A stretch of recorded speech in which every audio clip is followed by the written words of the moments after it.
ఆయన ఒక sincere police officer. ఏ file పట్టుకున్నా సరే ఓపెన్ చేయకుండానే అందులో గుట్టు ఇట్టే విప్పేస్తారు. ఏ ఆర్గ్యుమెంట్ అయినా సరే చిటికిన వేలుతో తుంచి పారేస్తారు. ఆయన కాన్ఫిడెన్స్ వెరీ హై. ఎందుకంటే నేను ఏ తప్పు చేయలేదు కాబట్టి అనేటువంటి పంచ్ మన మొఖాన కొడతారు. ఆయన కమిషనర్గా ఉన్నప్పుడు పెర్ఫార్మెన్స్ అదుర్స్. కానీ ఆయన ఇంటెలిజెన్స్ చీఫ్ అయిన తర్వాతే ఆయనకి పొలిటికల్ కలర్ టచ్ అయింది. ఆ తర్వాత ఆ గ్రాఫ్ వేరే లెవెల్. ఇప్పుడు ఆ గ్రాఫే పాలిటిక్స్ని డైరెక్ట్గా టచ్ చేయనుంది.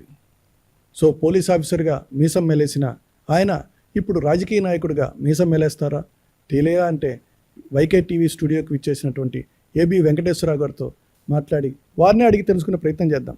సార్ నమస్తే sir, welcome to YK TV. నమస్కారం సార్, ఎలా ఉన్నారు? బాగున్నారండి. సార్, డైరెక్ట్గా మన క్వశ్చనీర్లోకి వెళ్ళిపోదాం అనుకుంటున్నాను. So first question I would like to ask you one thing. మిమ్మల్ని చంద్రబాబు జేబులో మనిషి అనడం వైసీపీ వాళ్ళు గతంలో ఉన్నారు, ఇప్పుడు అంటున్నారు. ఇది నిజమా? నేను ఎవరి జేబులో వాటికి ఎందుకుంటానండి. నేను ఒక స్వేచ్ఛాజీవిని. నా స్వేచ్ఛని చాలా విలువైన దానిగా పరిగణిస్తా. సో నేను ఎవరి జేబులోనూ ఉండను. సార్, ఎందుకు వచ్చింది మరి అలాంటి టాపిక్? ఎందుకు విమర్శ? చంద్రబాబు నాయుడు గారితో కలిసి పనిచేశాను కాబట్టి ఒక 5 ఏళ్ళు అట్లా అనుకుని ఉంటారు. దాన్ని ఒక రూమర్ కింద ప్రచారం చేశారు. దానికే కట్టుబడి ఉన్నారు వాళ్ళు. ఓకే, వాళ్ళు మార్చుకోలేకపోతున్నారు వాళ్ళ రూమర్ని. అంతే తప్ప నాకేం ప్రాబ్లం లేదు. వాళ్ళు ఏమన్నా వాస్తవం మారదు కదా. ఓకే సార్, మీరు ఒప్పుకున్నా ఒప్పుకోకపోయినా మీరు టీడీపీ మనిషి అని ముద్ర పడింది లేదా ముద్ర వేశారా? రైట్. ఓకే, సో అలాంటిది మీరు ఇప్పుడు రీసెంట్గా బనకచెర్ల మీద కానీ second phase Amaravati land pooling మీద కానీ విమర్శిస్తున్నారు. ఎందుకని జరిగింది? గ్యాప్ ఎక్కడ? నేను రిటైర్ అయిన తర్వాత నేను రాజకీయాల్లోకి రావాలని నిర్ణయించుకోవడం మీ అందరికీ తెలిసిన విషయమే కదా. ఒకసారి రాజకీయాల్లోకి వచ్చిన తర్వాత ప్రజలకు సంబంధించిన విషయాల మీద మాట్లాడతాను, కానీ దానివల్ల ఎవరికి వ్యతిరేకం ఎవరికి అనుకూలం అనేది చూడను. ప్రజలకు అనుకూలం అయింది అనుకున్నది నేను మాట్లాడతాను. సో బనకచెర్ల విషయంలోనంతే, అమరావతి సెకండ్ ఫేజ్ విషయంలోనంతే. ఎందుకని? ఏంటి మీరు అడుగుతున్నది ఏంటి బనకచెర్ల విషయంలో? ఏంటి బనకచెర్ల విషయంలో మేము తీవ్రంగా అభ్యంతరం పెట్టింది ఏంటంటే, ఇంత ఖరీదైన ప్రాజెక్టు వల్ల రాయలసీమకు కొత్తగా వచ్చే లాభం ఏమీ లేదు. 1 ఎకరం కూడా ఎక్స్ట్రా తడవదు. కాబట్టి దానికోసం 82,000 కోట్లు అంటున్నారు. అది చివరికి వచ్చేసరికి 1,50,000 కోట్లు, 2 లక్షల కోట్లు అవుతుంది. కనీసం ఒక 25-30 సంవత్సరాలు పడుతుంది. దానివల్ల ఏం ఉపయోగం ఉండదు. అది కాక ఇంత ఖరీదైన ప్రాజెక్టు, అనవసరమైన ప్రాజెక్టు టేకప్ చేయడం ద్వారా ఆంధ్రప్రదేశ్ ఆర్థిక పరిస్థితి మరింత దిగజారిపోతుంది. దానికంటే మీ దగ్గర నిజంగానే డబ్బులు ఉంటే దానికంటే బెటర్ ప్రాజెక్ట్స్ ఉన్నాయి ఇదే లైన్లో పోలవరం నీళ్లు తీసుకెళ్ళడం కోసం అని చెప్పి సజెస్ట్ చేశాం. So that was the reason why we opposed. Okay, what about this Amaravati land pooling? Amaravati land pooling విషయంలో రండి, నాకైతే కంప్లీట్ క్లారిటీ ఉంది. నేను అన్ని రకాల వాళ్ళతోనూ మాట్లాడాను. నాకు వచ్చిన క్లారిటీ ఏమిటి అని అంటే, ఫస్ట్ ఫేజ్ ల్యాండ్ పూలింగ్లో గవర్నమెంట్ పూర్తిగా పారదర్శకంగా అన్నీ చెప్పింది. దేనికోసం తీసుకుంటున్నావు, ఏమేమి చేయబోతున్నావు, ఇందులో ఏమేమి రాబోతున్నాయి, మా వైపు నుంచి ఏమేమి రాబోతున్నాయి, రైతులకు ఏమేమి వస్తాయి, ప్లస్ థర్డ్ పార్టీస్, ఇక్కడ ఇండస్ట్రీస్ పెట్టేవాళ్ళు కానీ ఇన్స్టిట్యూషన్స్ పెట్టేవాళ్ళు కానీ ఎవరెవరు రావచ్చు అనే దాని మీద క్లారిటీ. దాని మీద అసెంబ్లీలో చర్చ జరిగింది. అయిష్టంగా అయినా కానీ జగన్మోహన్ రెడ్డి గారు దానికి ఒప్పుకున్నారు. తర్వాత రాష్ట్ర వ్యాప్తంగా అక్కడక్కడ కొన్ని చోట్ల వ్యతిరేకత ఉన్నా ఆ మాత్రం రాజకీయ వ్యతిరేకత ఎప్పుడైనా ఉంటుంది. మీరు ఏ ప్రాజెక్టు తలపెట్టినా కానీ ఉంటుంది కాబట్టి. బట్ బ్రాడ్లీ ప్రజల్లో ఒక కాన్సెన్సస్ అయితే వచ్చింది. ఓకే, ఒక యాక్సెప్టెన్స్ అయితే వచ్చింది. సరే, రాజధాని కావాలి, సరే గొప్ప పెద్ద రాజధాని కట్టుకుందాం, ఒక ఎకనామిక్ ఇంజిన్ లాగా కట్టుకుందాం అని అంటున్నారు కాబట్టి ఆల్ రైట్. అంత పెద్దది కట్టాలంటే ల్యాండ్ ఎక్విజిషన్కి డబ్బులు లేవు కాబట్టి ల్యాండ్ పూలింగ్ చేస్తున్నారు, బాగానే ఉంది.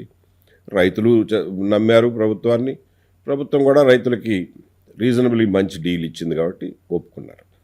సో దాని మీద రాష్ట్ర ప్రజలందరికీ బాధ్యత ఉంది అమరావతి ఫేజ్ 1 మీద.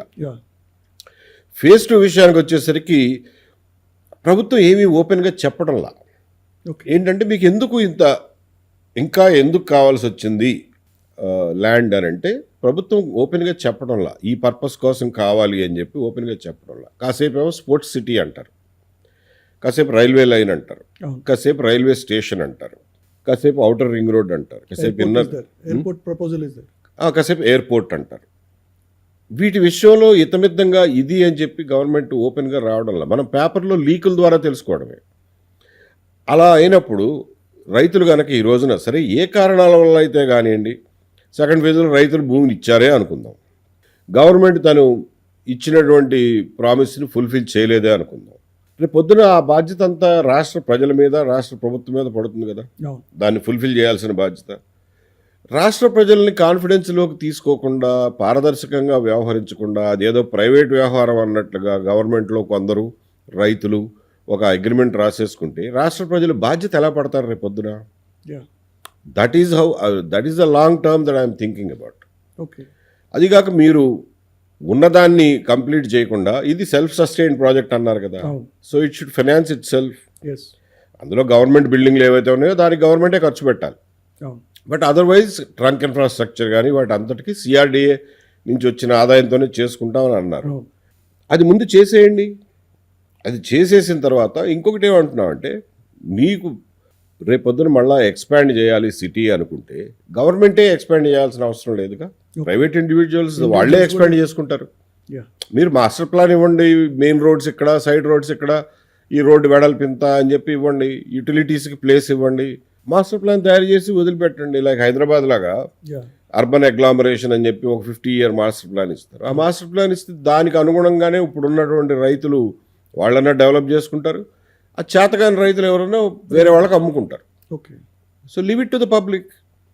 గవర్నమెంట్ ఇంతకు మించి బరువు భుజాన వేసుకుంటే అది రేపు పొద్దున భారం అవుతుంది ఓకే. అనేది నా ఉద్దేశం. రైట్ సార్, దీన్ని కన్విన్స్ చేయగలిగారా రైతుల్ని? దీనికి సంబంధించి మీరు ఈ మధ్య మీటింగ్స్ కూడా పెట్టడం జరిగింది. నేను రైతులతో మీటింగ్ పెట్టలా ఇప్పటి వరకు.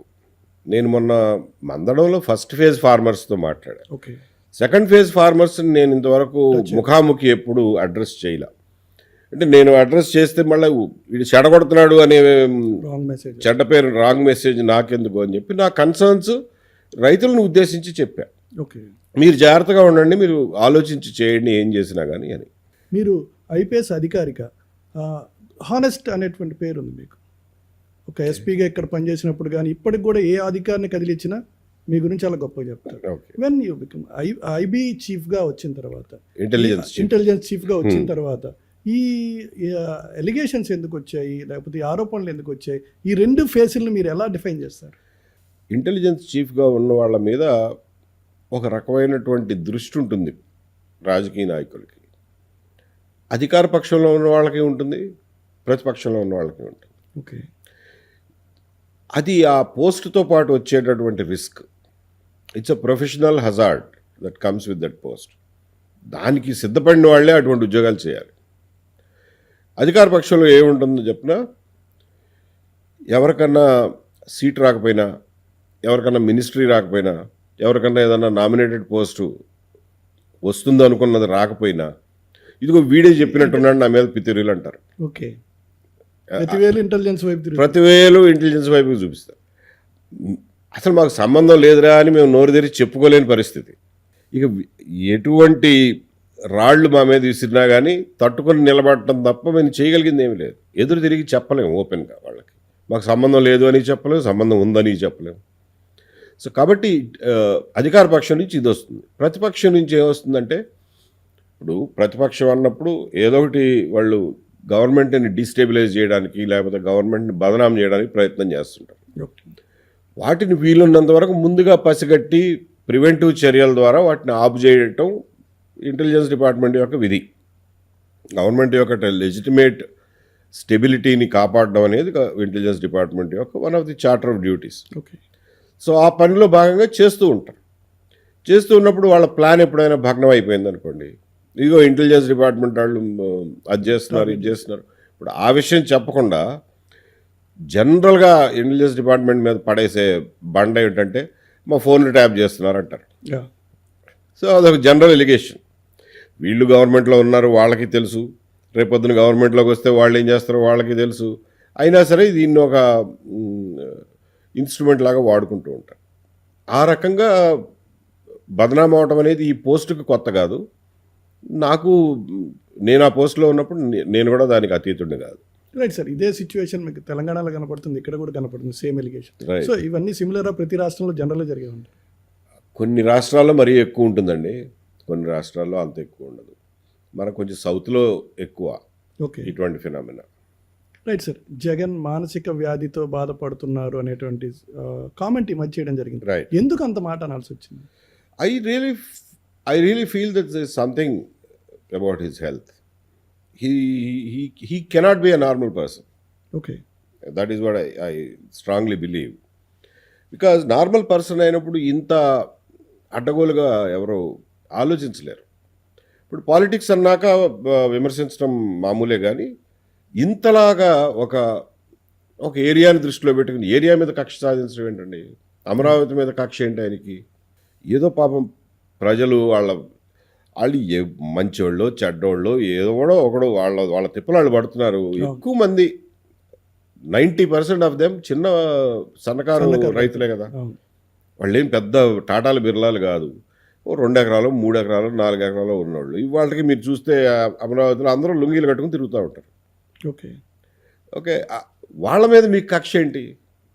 రాజకీయ నాయకుడు అన్నాక అసలు మనుషుల మీద ప్రేమ ఉండాలి, కానీ మరీ ఇంత కక్ష ఉండకూడదు కదా. అవును. That's what I find very surprising in him. Okay. Right sir. ఇంకొక మాట అన్నారు, కూటమి ప్రభుత్వం పిరికిది అన్నారు. నిజంగా అంత పిరికిదా? I'm finding it. నా పర్సెప్షన్లో పెరిగితనం ప్రదర్శిస్తున్నారు వీళ్ళు. చేయడంలా, గట్టిగా చేయాల్సిన పనులు చేయటంలా. ఎందుకని? 2-3 సందర్భాల్లో వాళ్ళు మా మనసులో ఉన్న మాట బయట పెడుతున్నారు. మేము కక్ష సాధింపు చర్యలు చేయము అని అంటే, ఫస్ట్ థింగ్, మిమ్మల్ని కక్ష సాధింపు చర్య చేయమని ఎవ్వరూ అడగల. ఓకే.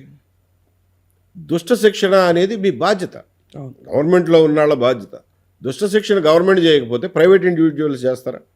అవును. అంటే ప్రైవేట్గా జనం ఎవరికాళ్ళు కర్రలు వేసుకుని కొట్టుకోమంటారా?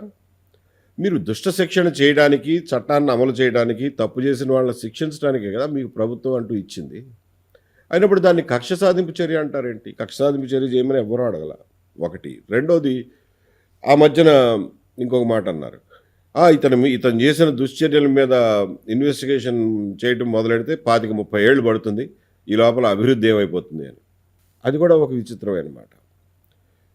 గవర్నమెంట్ అన్నాక అన్ని పనులు సైమల్టేనియస్గా చేయాలి. దేని డిపార్ట్మెంట్ దానికి ఉంటుంది. అభివృద్ధి చేసే డిపార్ట్మెంట్లో అభివృద్ధి చేసేవాళ్ళు ఉంటారు. పోలీస్ డిపార్ట్మెంట్ ఏం చేస్తుంది? పోలీస్ డిపార్ట్మెంట్ అభివృద్ధి పనులు చేయదుగా. మరి పోలీస్ డిపార్ట్మెంట్ పని వాళ్ళు చేయాలి కదా. పోలీస్ డిపార్ట్మెంటు, విజిలెన్స్, ఏసీబీ ఇలాంటి ఇన్స్ట్రుమెంట్స్ ఉన్నాయిగా, ఇన్స్ట్రుమెంట్స్ ఆఫ్ స్టేట్, వాటిని ఉపయోగించాలి కదా. సో అందుకని పిరికితనం ప్రదర్శిస్తున్నారు అంటున్నారు. ఈ పిరికితనం చాలా డేంజరస్. ఓకే. రాష్ట్రానికి. అంటే భయపడుతున్నారంటారు దేనికన్నా సంబంధించి, వెనక స్టెప్ తీసుకోవడానికి భయపడుతున్నారని. పిరికితనంలో 2 మీనింగ్లు ఉన్నాయి.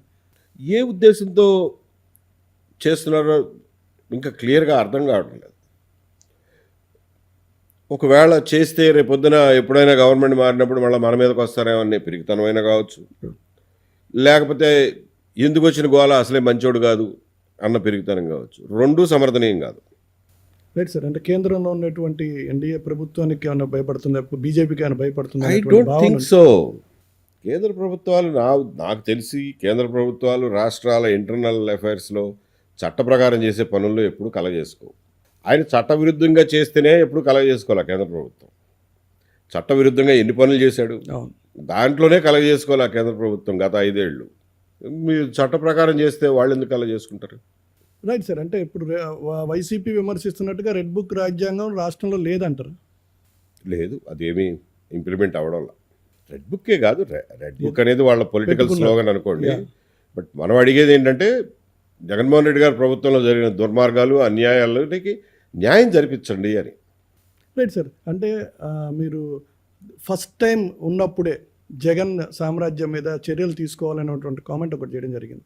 ఫస్ట్ టైం గవర్నమెంట్ అంటే గతంలో 2014లో ఉన్నప్పుడే జగన్ సామ్రాజ్యాన్ని ఒకటి వేలతో తీసేయాలి, కానీ అలా చేయలేదు అనేటువంటి మాట మీరు కామెంట్ చేయడం. అప్పుడు మీరు ఇంటెలిజెన్స్ చీఫ్గా ఉన్నారు. అప్పుడు చంద్రబాబు నాయుడుకి ఇలాంటి సలహా ఇచ్చారు.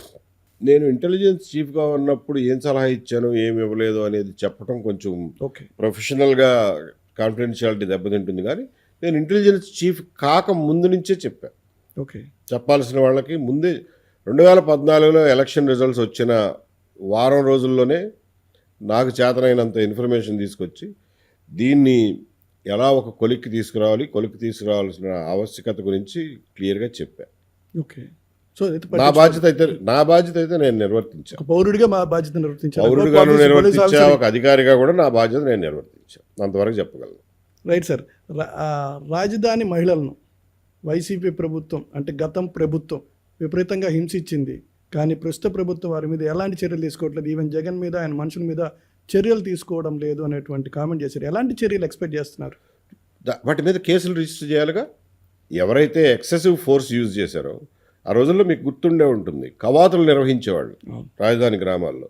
హైకోర్టు ముట్టికాయలు వేయాల్సి వచ్చింది. ఇదేమన్నా కాశ్మీర్ అనుకుంటున్నారా ఏంటి కవాతులు నిర్వహిస్తున్నారు అని. ఇళ్ల మీద డ్రోన్లు పంపించేవాళ్ళు. తర్వాత ఒక ఉమెన్ కానిస్టేబుల్ తోటి ఒక తప్పుడు కంప్లైంట్ ఇప్పించి ఒక విలేకరుల మీద, అమరావతి మహిళల మీద కేసులు పెట్టించారు. TV9 వాళ్ళ మీద ఎవరో దాడి చేస్తే మహిళలందరినీ మూకుమ్మడిగా తీసుకెళ్లారు. ఎస్సీల మీద SC/ST అట్రాసిటీ కేసులు పెట్టారు. నిజంగానే వాస్తవంగానే ఒక గర్భిణీ మీద, పిల్ల మీద వాళ్ళ నాన్న ఎత్తుకుపోతా అంటే ఇవి అడ్డం పడింది. అడ్డం పడితే ఇలా బూటకాలతో తంతే she not only last pregnancy, ఇప్పటి వరకు పిల్లలు కారణానికి ఎన్ని రకాల వైద్యాలు ఉంటే అన్ని రకాల వైద్యాలు ప్రయత్నం చేస్తుంది. ఇప్పటి వరకు పిల్లలు పుట్టలేదు. My god, they are all human tragedies sir. మీరు దాని మీద యాక్షన్ తీసుకోరా? ఎవరు దానికి రెస్పాన్సిబుల్ అన్నది మీకు తెలుసు కదా. మీరు ఆ న్యాయం కూడా చేయలేకపోతే ఎందుకు గవర్నమెంట్లో మారటం ఎందుకు? Right sir. అంటే లోకేష్ ది రెడ్ బుక్ అంటే మీది సూపర్ రెడ్ బుక్ అనొచ్చా? అంటే ఇప్పుడు ఎవరిని వదిలిపెట్టకూడదు అనేది మీరు చెప్తున్నారు. ఎగ్జాక్ట్లీ. దానికి రెడ్ బుక్లు ఏమి అవసరంలా. ప్రజలు ఎవరి బుక్ వాళ్ళు మెయింటైన్ చేసుకున్నారు. మీరు అనంత్ బాబును మళ్ళీ లోపల పంపించడంలో మీరు డైరెక్ట్గా తీసుకొని దానికి సంబంధించినటువంటి కంప్లైంట్ కానీ అప్డేట్ చేయడం జరిగింది, అతన్ని లోపలికి పంపించడం జరిగింది. ఈ విషయంలో మీకు జనాలు కూడా సపోర్ట్ చేయడం జరిగింది. సో అలా మీరు అనుకున్నటువంటి మీ లిస్ట్లో, మీ బుక్లో ఎవరెవరు ఉన్నారు? నేను ఆల్రెడీ ఆ కోడికత్త శ్రీను విషయం ఒకటి రైజ్ చేశాను. అది ఇంకా హైకోర్టులో పెండింగ్ ఉంది. దాని మళ్ళీ కోర్టు హాలిడేస్, ఇప్పుడు మళ్ళీ కోర్టు తెరిచిన తర్వాత ఇంకొక పిటిషన్ వేసి దాన్ని లిస్ట్ చేయాలి. లిస్ట్ అవుతుంది అతి కష్టం మీద. లిస్ట్ అయినప్పుడు ఎప్పుడో 125 నెంబర్లో పడుతుంది. అక్కడ దాకా రీచ్ అవ్వట్లేదు మ్యాటర్స్. సో అలా అయిపోతుంది. ఇప్పుడు పండగ సెలవులు అయిన తర్వాత మళ్ళీ దాన్ని టేకప్ చేయాలి. ఇది అనంతబాబు డోర్ డెలివరీ ఇదొకటి. తర్వాత ఈ గులకరాయి కేసు ఒకటి. ఇది ఒక అన్యాయమైన కేసు అండి. లిసన్, అది దెబ్బ తగిలిందా అంటే తగిలింది. ఎలా తగిలింది అన్నది ఇతమిద్దంగా ఎవరో చెప్పలేకపోతున్నారు. ఏమన్నా పూలదండ గీసుకుందా, లేకపోతే దాని మరీ హెవీ పూలదండలు కదా, దానికి కొన్ని మెటల్ కూడా వాడతారు దాన్ని హోల్డ్ చేయడానికి. ఆ మెటల్ ఏమన్నా గీసుకుందా, లేదా నిజంగానే ఎవడన్నా రాయి వేసాడో తెలియదు. ఆల్ రైట్, తెలుసుకోండి. రాయి ఎవడేసాడో తెలీదు, రాయి అయితే కనుక. ఈ పిల్లాడైతే కాదు. మరి కానివాడిని తీసుకొచ్చి మీరు ఒళ్ళంతా చితగొట్టి బొండావమ్మ పేరు చెప్పమని చెప్పి హింస పెట్టి, లేకపోతే ఇంకొక జడ్పీటీసీ పేరు చెప్పమని హింస పెట్టి, ఒక తప్పుడు కేసులో ఆ పిల్లాడిని 40 రోజులు జైల్లో ఉంచారు. ఈ జువనైల్ తీరి, బాల్యం తీరి 4 రోజులు వారం రోజులు అయింది అతనికి. జైల్లో పెట్టడానికి లేదు, అసలు జైల్లో పెట్టడానికి లేదు. వీళ్ళు ఏదో అతను బర్త్ సర్టిఫికేట్ కూడా తీసుకొచ్చి మొత్తానికి ఇతను జువనైల్ కాదని నిరూపించారు. జువనైలిటీకిన్ను ఒక వారం రోజులు ఓల్డర్ దన్ దాట్. ఓకే, పట్టుకుని కొడితే వాడు అసలు అన్నం తినలేని పరిస్థితి. పేద పిల్లోడనే కదా. నిజంగా ఎవరైనా డబ్బులు ఉన్న పిల్లోడిని మీరు అట్లా చేయగలిగేవాళ్ళ? సో కాబట్టి వాళ్ళకి ఇవాళకి కూడా ఎవరు ఆదుకునే పరిస్థితి లేదు. ఎవరు వాళ్ళని పట్టించుకునేవాడు లేడు. సో ఆ కేసు ఒకటి టేకప్ చేశారు. అది ఇంకా ఒక కొలిక్కి రాలా. So I met to take it up again. So ఇలాంటి కేసులు చాలా ఉన్నాయి. వచ్చినట్టుగా నాకు చేతనైనంత వరకు చేస్తున్నా. మేబీ కొంచెం పరిధి విస్తృతపరచుకోవాలి. నేను కూడా ఎక్కువ మందిని సహాయం తీసుకోవాలి నాతో పాటు. ఒక్కడి వల్ల ఎక్కువ పనులు అవ్వవు కదా. Right sir. రోజా మీద అవినీతి ఆరోపణలు ఉన్నాయి మంత్రిగా చేసినప్పుడు కానీ తర్వాత దానికి సంబంధించి టీడీపీ వాళ్ళు కూడా చాలా ఆరోపణలు చేయడం జరిగింది. కానీ ఇప్పటికీ రోజా ఫైర్ అవుతూనే ఉంటారు. వీరి మీద వాళ్ళ మీద చర్యలు తీసుకున్నట్టుగా ఎక్కడ దాఖలాలు కనిపించవు. సో దీన్ని మీ అబ్జర్వేషన్ ఏంటి రిగార్డింగ్? ఫైర్ అవ్వటం, రాజకీయంగా విమర్శలు చేయడం, కొంచెం గట్టిగా మాట్లాడడం కొంతమందికి వస్తుంది. అది కొంతమంది స్పెషలిస్ట్, వాళ్ళకి ఆ స్పెషాలిటీ ఉంటుంది. సో ఆ రకంగా రోజా గారు ఏదైనా వాళ్ళ పార్టీ తరఫున గట్టిగా మాట్లాడుతుండొచ్చు కాక. బట్ యాక్చువల్గా ఆవిడ చేశారు అని ఆడుదాం ఆంధ్రాలో జరిగిన అవకతవకలు ఉన్నాయి, వాటిని మేము పట్టుకున్నాము అని అన్నప్పుడు వాడిని ఒక లాజికల్ కంక్లూజన్ తీసుకెళ్లాల్సిన బాధ్యత మీదే కదా. అది చేయకపోవడమే మన దురదృష్టం. దాని గురించి మేము పద్దగా అడిగేది. Right sir. Liquor scam case, Peddireddy case, Jethwani case, like that Kodikathi case, APPSC case, ఇలాంటి కేసులు సంబంధించి చాలా కేసులు ఉన్నాయి. ఇవి ప్రభుత్వం సరిగానే డీల్ చేస్తుంది అనుకుంటున్నారు? నేను పాలిటిక్స్లో ఉన్నాను కాబట్టి ప్రతి దానికి ప్రభుత్వాన్ని విమర్శించడమే పనిగా పెట్టుకుని నేను మాట్లాడదలుచుకోవాలా. కాకపోతే మీరు అన్న కేసులు అన్నిటిలోనూ సరిగ్గా డీల్ చేయట్లా. ఏం చేయమంటారు? పాయింట్అవుట్ చేయొద్దా? ఎవరేమో అనుకుంటారో అన్న మొహమాటంతో మానేయమంటారా?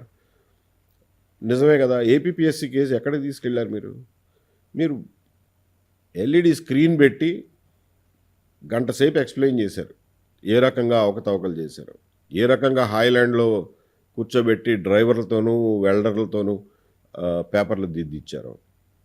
మరి వాళ్ళు గవర్నమెంట్లోకి వచ్చిన తర్వాత ఆ పాత గవర్నమెంట్లో ఏపీపీఎస్సీ వేసిన ఎఫిడవిట్ని మీరు కూడా సమర్థించి ఇంతే, మాకు ఇంతకు మించి తెలియదు అని అంటే దాన్ని ఏమనుకోవాలి? ఎంత బాధ్యత రాయిచ్చు అనుకోవాలి? ఎవరిచ్చారు అటువంటి సలహా? అసలు ఆశ్చర్యం వేస్తుంది. అలాగే లిక్కర్ కేసు కూడా, లిక్కర్ కేసు ఎక్కడ దాకా వచ్చింది? ఏదైనా ఒక స్ట్రీమ్ ఒక ఎండ్కి వస్తే అక్కడతో ఆపేసి ఇంకొక కొత్త స్ట్రీమ్ మొదలెడతారు. చెవిరెడ్డి భాస్కర్ రెడ్డి గారిని లేకపోతే ఇంకొకళ్ళనో ఎన్ని రోజులు జైల్లో ఉంచాము, రిమాండ్ ఖైదీలుగా ఉంచాము అన్నది కాదు. కేసును ఒక కొలిక్కి తెచ్చామా లేదా, ఆ డబ్బుల్ని ట్రేస్ చేశామా లేదా, మొత్తం ఆ కుట్రను బయట పెట్టగలిగామా లేదా, ఆ విషయంలో అయితే ఫెయిల్ అవుతున్నాగా. Right sir. ఇప్పుడు ప్రస్తుతం నిజంగా ఇప్పుడు ఈ కేసులకి సంబంధించి మీరు సర్వీస్లో ఉండి ఉన్నతమైన స్థానంలో ఉంటే మీరు ఎలాంటి చర్యలు తీసుకున్నారు? నేనైతే వీటిని ఇక్కడతో వదిలిపెట్టేవాడు కాదు. లాజికల్ కంక్లూజన్కి తేవడం ముఖ్యమండి. ఎక్కువ ఎన్ని రోజులు రిమాండ్లో ఉంచామన్నది నా ఉద్దేశంలో ముఖ్యం కాదు. కాకపోతే ఇప్పుడు ఉన్న వాళ్ళని పని చేయనిస్తే వాళ్ళైనా నేను చేయగలిగింది వాళ్ళు చేయగలుగుతారు. Okay, but why they are not able to do it? ఇప్పుడు నాలంత తోపులు ఎవరు లేరని కాదు, ఇప్పుడు ఉన్న ఆఫీసర్లు కూడా చేయగలుగుతారు. సార్ మీరు అంటే ఐపీఎస్ టు పొలిటీషియన్ మీ జర్నీ స్టార్ట్ అయిపోయినట్టేనా? ఇప్పటికి దాదాపు ఏప్రిల్ 13వ తారీఖునే నేను డిక్లేర్ చేశానండి, రాజకీయాల్లో ప్రవేశిస్తున్నాను, నా శేష జీవితం దాంట్లోనే గడుపుతాను అని చెప్పి డిక్లేర్ చేశాను. Yes, I have already started. Right sir. 2014 నుంచే మీరు పొలిటీషియన్గా వ్యవహరించారనేది వైసీపీ ఆరోపణ. వాళ్ళ ఎమ్మెల్యేలని పోచింగ్ చేసింది మీరే అనేటువంటి ఆరోపణ కూడా అది మీకు కూడా తెలిసిన విషయం. సో దాని మీద ఏమంటారు మీరు? ఓకే, అది ఒక ట్రెడిషనల్ క్వశ్చన్ అయిపోయింది కాబట్టి దానికి ఆన్సర్ కూడా చెప్తాను. అంటే నా ఆన్సర్ కొంచెం స్లైట్గా కరెక్ట్, మీ క్వశ్చన్ కంటిన్యూస్గా వస్తుంది, నా ఆన్సర్ కొంచెం బెటర్ ఇంప్రూవ్ అవుతుంది క్రమంగా. నేను అనేది ఏంటంటే, నేను ఉద్యోగం చేసిన నాళ్ళు ఉద్యోగాన్ని ఉద్యోగంలానే చేశాను, రాజకీయంగా లాగా చేయలే. నేను కొన్ని విషయాల్లో ఎక్కువ చొరవ తీసుకుని జనరల్గా మీరు ఎక్స్పెక్ట్ చేసిన దానికంటే కూడా ఎక్కువ ముందరబడి ఉద్యోగం చేసి ఉండొచ్చు. బట్ దానికి రాజకీయాలకి ఏమి సంబంధం లేదు. నేను 2-3 ఎగ్జాంపుల్స్ కూడా చెప్పాను. ఒకసారి వైసీపీ నాయకుడిని ఒకడిని దొంగ కేసు, ఎస్సీ ఎస్టీ కేసు పెట్టారు, రేప్ కేసు పెట్టారు. అది కూడా ముసలాయన, ఆయన 65-70 ఏళ్ళు కనీసం ఉంటాయి, ముసలాయన, ఎక్స్ఎమ్మెల్సీ. ఆయన మీద కేసు పెడితే దాన్ని కేసు విత్డ్రా చేసేదాకా నేను వెంటబడ్డా. వైసీపీ వాళ్ళు నన్ను ఏం అడగలేదే. It was out of my own sense of responsibility. అట్లాగే తెలుగుదేశం వాళ్ళు వాళ్ళ పార్టీ వాడిని ఒక మున్సిపాలిటీ వైస్ చైర్మన్ని పండగనాడు తీసుకెళ్ళి పోలీస్ స్టేషన్లో కూర్చోబెట్టారు. అక్కడ లోకల్గా ఏదో గొడవలు ఉన్నాయని నేను అడ్డం పడి వాళ్ళని పండగనాడు ఇంటికి పంపించాను. సో అట్లా నేను కొన్నిసార్లు నాకు అవసరం లేకపోయినా చొరవ తీసుకునేవాడు. మరీ కళ్ళెదుటుగా ఎక్కడైనా అన్యాయం జరుగుతుందని తెలిసినప్పుడు నేను ఇమీడియట్గా ఇంటర్వ్యూని అయ్యేవాడిని. సో దాన్ని రాజకీయం అనలేరు మీరు. That was how I perceived my sense of responsibility, sense of duty. So కాబట్టి సరే, 23 మంది ఎమ్మెల్యేల విషయానికి వస్తే నేను పదే అడుగుతున్నది ఏంటంటే, ఇన్నిసార్లు ఎలిగేషన్ పెడుతున్నారు, ఈవెన్ వైసీపీ వాళ్ళు కూడా పెడుతున్నారు, మీడియా వాళ్ళు, మీరు అక్కడి నుంచే కదా పికప్ చేసింది, లేదా మీకేం తెలుసు పాపం. వాళ్ళు ఎలిగేషన్స్ పెడుతున్నారు కదా, ఏమయ్యా ఒక్క సాక్ష్యం అన్నా ఇవ్వండి అని చెప్పి మీరే అడగండి వాళ్ళు. ఓకే, 5-6 ఏళ్ల నుంచి అదే మాట మాట్లాడుతున్నారు, ఒక్క సాక్ష్యం అన్నా ఇవ్వగలగాలగా. 23 మందిలో కొంతమంది వాళ్ళ దగ్గరే ఉన్నారుగా, 23 మంది టీడీపీలో లేరుగా, కొంతమంది మళ్ళీ వెనక్కి వెళ్ళిపోయారు వైసీపీ. సో సాక్ష్యాలు లేకుండా పదే ఆరోపణలు చేస్తే సమాధానాలు కంటిన్యూస్గా చెప్పాలని అవసరం నాకేముంది. Right sir. అంటే అందుకే మిమ్మల్ని జగన్ టార్గెట్ చేశాడు అన్నటువంటి టాక్ ఉంది. Is it right? నేను ఈ ఇనీషియల్ పర్సెప్షన్ రావడంలో జగన్మోహన్ రెడ్డి గారిని కూడా బ్లేమ్ చేయను. ఎందుకంటే వెళ్ళిపోయినాడు, అరే ఎందుకు వెళ్ళిపోయారా అంటే ఏం చెప్తాడు? నేను డబ్బుల కోసం వెళ్ళానని చెప్తాడా? లేదా ఏదో ఆశించి వెళ్ళానని చెప్తాడా? అవును. ఏదోలే అన్న బలవంతం పెట్టారు అంటాడు. ఎవడరా బలవంతం పెట్టింది? పోలీసు వాళ్ళు బలవంతం పెట్టారన్న, ఇక తప్పలేదు అని అంటాడు. Yeah. పోలీసు వాళ్ళు అంటే నా వైపుకి చూపించి ఉంటారు. ఓకే. సో అదే ఆయన మైండ్లో పడిపోయి ఉండొచ్చు. ఈ also doesn't know what is the truth. వాళ్ళు చెప్పింది వింటమే కానీ ఈయనకేం తెలుసు ఓకే. వాళ్ళు ఎందుకు వెళ్ళారో. కానీ సీఎం అయిన తర్వాత ఎమ్మెల్యే ఇంటెలిజెన్స్ యొక్క పరిధి ఏందనేది వారు తెలిసి ఉంటుంది కదా, పోనీ అప్పుడన్నా ఆగిపోవచ్చు కదా ఈ అలిగేషన్. అప్పటికే ఇది అయిపోయిందిగా. ఒక్కసారి మీరు పొలిటికల్గా ఒక స్టాండ్ తీసుకున్నాక మార్చుకోలేరు. ఓకే. అందుకని చెప్పి ఇక అదే కొట్టుడు కొడతా వస్తున్నారు అప్పటి నుంచి ఇప్పటిదాకా. Okay, right sir. ఈ ఎమ్మెల్యేలకు సంబంధించి మీరు ఎప్పుడు కూడా గతంలో అప్పుడు సీఎం చంద్రబాబు గారు ఉన్నప్పుడు ఆయనకి ఇంటెలిజెన్స్ చీఫ్గా ఎప్పుడు ఈ ఎమ్మెల్యేలకు సంబంధించి ఏ డీటెయిల్స్ మీరు తీసుకెళ్ళలేదా? నో, టాపిక్ ఈ నెవర్ ఆస్ మీ ఈ పలానా ఎమ్మెల్యేలని మాకు తెచ్చిపెట్టండి అని చెప్పి ఆయన అడగల. మేము ఎప్పుడు ఏ ఎమ్మెల్యేతోనూ ఏనాడు మాట్లాడలే. వాళ్ళు పొలిటికల్గా ఏదో మాట్లాడుకున్నారు, వాళ్ళు పొలిటికల్ టు పొలిటికల్ ఏదో మాట్లాడుకున్నారు, వాళ్ళు ఫ్లోర్ మారారు అన్నది వాస్తవం. తిరిగి అధికారంలోకి వస్తే కొంతమంది అధికారుల మీద గట్టిగా చర్యలు ఉంటాయి అన్నారు. అదే పీపీపీకి తరఫున కాంట్రాక్ట్ కన్నా తీసుకుంటే వాళ్ళని జైల్లో పెడతాం అనేటువంటి మాట కూడా జగన్మోహన్ రెడ్డి అనడం జరిగింది. సో దీన్ని ఎలా చూడాలి? అంటే తిరిగి మళ్ళీ జగన్ సీఎం అయ్యేటువంటి ఛాన్స్ ఉందా? మీరేమంటారు? ఎట్టి పరిస్థితుల్లోనూ అవ్వకూడదనేది నా ప్రయత్నం, నా రాజకీయ ప్రయత్నం కూడా. అది పక్కన పెడితే ఇక అది ఆయన స్టైలేగా. మేము వచ్చిన తర్వాత మేము వస్తే నీ మీద ఏం చేస్తామో అది చేస్తాము, నా మీద కూడా అనేవాళ్ళుగా. విజయసాయి రెడ్డి గారు వీళ్ళు పేరు పెట్టి మరీ అనేవాళ్ళు. నా పేరు, ఇంకొంతమంది అధికారుల పేరు కూడా పెట్టి మాట్లాడేవాళ్ళు 2018-19లో. సో అట్లాగే వచ్చిన తర్వాత వాళ్ళ చేతనైనంత వరకు చేశారు. బట్ నేననేది ఏంటంటే అధికారులు ఎవరైతే ఉన్నారో వాళ్ళు చట్టబద్ధంగా వాళ్ళ తప్పు లేకుండా పనిచేసుకుంటూ పోతే ఎవరు వాళ్ళని ఏమీ చేయలేరు. ఓకే. సో ఈయన బెదిరింపులకు ఎవరు బెదరాల్సిన అవసరం ఏమీ లేదు. Right sir. పార్టీ పెడతామంటున్నారు, పార్టీ ఆల్రెడీ వర్క్ చేస్తున్నారు, రాజకీయ పార్టీకి సంబంధించినారు. ఇప్పటిదాకా మీ ఎవరైతే ఐపీఎస్ ఐఏఎస్ ఆఫీసర్లు ఎవరైనా ఉన్నారు అంటే వీళ్ళందరూ పెడుతున్నటువంటి పార్టీలన్నీ మకలో పుట్టి పొబ్బలో కలిసిపోతున్నటువంటి పరిస్థితి. సో ఏ కాన్సెప్ట్ తోటి మీరు ముందుకెళ్ళాలనుకుంటున్నారు? ఇవన్నీ చూసి కూడా మీరు పార్టీ పెట్టాలని ఎందుకు అనుకుంటున్నారు? ఇది కూడా సెకండ్ స్టాండర్డ్ క్వశ్చన్. ఆయన ఏ ఇంటర్వ్యూ అంటే ఇది మనం చూస్తుంది యాప్కి సంబంధించి ఆమ్ ఆద్మీ పార్టీకి చెందినటువంటి కేజ్రీవాల్ తప్ప మనకి ఎక్కడ చూసినా కానీ ఐఏఎస్ ఐపీఎస్ ఆఫీసర్లు పెట్టినటువంటి పార్టీలు పూర్తి స్థాయిలో నిలబడి. కరెక్టే మీరు అన్నది కరెక్టే. బట్ ఆ ఎక్స్పీరియన్స్ మీకు ఎంత ఉందో నాకు అంత ఉంది కదా, నేను కూడా చూశాను. కాబట్టి అట్లా కాదు, మనం ఒక రియల్ ఆల్టర్నేటివ్తో ప్రజల ముందుకు వెళదాము అనే ఖచ్చితమైన స్పష్టమైన ఆలోచనలతో ముందుకు వెళ్తున్నాం. సో నా ఉద్దేశంలో ప్రజలు ఎప్పటికైనా ఒక ఆల్టర్నేటివ్ని వెతుక్కుంటారు. ఆ వెతుక్కున్న ఆల్టర్నేటివ్ మాది నచ్చితే we will be an alternative. Right sir. ఆ మధ్య లా సెట్ ఎగ్జామ్ ఒకటి రాశారు. అవునండి. లా చేస్తున్నారు? అవును, చేస్తున్నానండి. ఎక్కడ చేరారు ఇప్పుడు? ఎలా, ఏ year? Siddhartha law college, Vijayawada Siddhartha law college. First year first semester. Right sir. ఎలా ఉంది ఎడ్యుకేషన్? మళ్ళీ బాగుందండి, వెరీ ఎక్సైటింగ్. చాలా రోజుల తర్వాత క్లాస్ రూమ్లో కూర్చుంటాం. It's very exciting. కాలేజ్ కూడా చాలా బాగుంది. కూటమి ప్రభుత్వం రాగానే మీరు రిటైర్ అయ్యారు, వాళ్ళకు ఆఫర్ ఇవ్వడం జరిగింది మీకు. సో ఇది కూడా మేబీ రెగ్యులర్ క్వశ్చన్ అయి ఉండొచ్చు. బట్ మీరు రిజెక్ట్ చేయడానికి బేసికల్ కారణం ఏంటి? Housing corporation chairman, police housing corporation chairman offer ఇవ్వడం జరిగింది. సో దాన్ని ఎందుకు కాదన్న నామినేటెడ్ పోస్ట్? అందులో నేను పెద్దగా కంట్రిబ్యూట్ చేయగలిగింది ఏమి ఉండదండి. చైర్మన్ అనేవాళ్ళు యాక్చువల్గా ఆ సంస్థను నడిపించరు. దానికి మేనేజింగ్ డైరెక్టర్ అని ఒక ఆయన ఉంటాడు, ఏదో ఐఏఎస్ ఆఫీసరో ఐపీఎస్ ఆఫీసరో ఉంటాడు. వాళ్ళు యాక్చువల్గా డే టు డే అడ్మినిస్ట్రేషన్ అన్నీ వాళ్ళు చూసుకుంటారు. చైర్మన్ పని అలా ఏంటా అంటే 3 నెలలకో 6 నెలలకో బోర్డు మీటింగ్ పెట్టి బోర్డు మీటింగ్ని ప్రిసైడ్ చేయడం. ఓకే. మేనేజింగ్ డైరెక్టర్ తీసుకొచ్చిన ఎజెండాని డిస్కస్ చేసి దాన్ని అప్రూవ్ చేయడం, మినిట్స్ మీద సంతకం పెట్టడం, అంతే దానికి ఉన్న పనులు. లేదు పోలీస్ హౌసింగ్ కార్పొరేషన్ చైర్మన్ అని చెప్పి ఒక విజిటింగ్ కార్డు వేయించుకుని 4 ఆఫీసులకు పోయి వేరే పనులు ఏమైనా చేయించుకుంటారు. నేను అక్కడ పోయి చేసేది ఏముంది? నాకు ఎందుకు చేయాలి? నేను ఎందుకు నా టైం దాని మీద స్పెండ్ చేయాలి? ఓకే. అందుకని వద్దన్నాను. పార్టీ అనౌన్స్మెంట్కి దానికి ఏం సంబంధాలు ఏమన్నా? లేదండి, నేను ఇనీషియల్గా గవర్నమెంట్ ఏదైనా బాధ్యత అప్పచెప్తుందేమో. నేను ముఖ్యంగా అడిగింది కూడా జగన్మోహన్ రెడ్డి అనే మనిషి పడగ నీడ ఈ రాష్ట్రం మీద పడకుండా ఉండే పని ఏదన్నా అప్పచెప్పండి, చేస్తాను. అది చాలా అవసరం. 2014లోనూ మనం చేయలేకపోయాం. ఇప్పుడైనా కనీసం చేయకపోతే it will be a disservice to the people of Andhra Pradesh అన్నది నా గట్టి ఉద్దేశం. ఆ ఉద్దేశంతోనే దానికి సంబంధించిన పని ఏదన్నా ఇవ్వండి చేస్తాను అన్నాను. వాళ్ళు కొద్ది రోజులు చూద్దాం, ఆలోచిద్దాం, ప్లాన్ చేస్తున్నాను అది ఇది అని చెప్పి చివరికి ఇది ఇచ్చారు. So obviously I'm not going to do that. Okay. So అయినప్పుడు ఇంకా మార్గం ఏముంది నాకు? గవర్నమెంట్లో లోపల ఉండి చేద్దాం అనుకున్నది ఇప్పుడు గవర్నమెంట్ బయట ఉండే చేద్దామనే ఆలోచనకు వచ్చి. రైట్. ఒకవేళ గవర్నమెంట్ మనసు మార్చుకొని మీకు అలాంటి పదవి ఏదన్నా ఇస్తే తీసుకుంటారు ఇప్పుడు?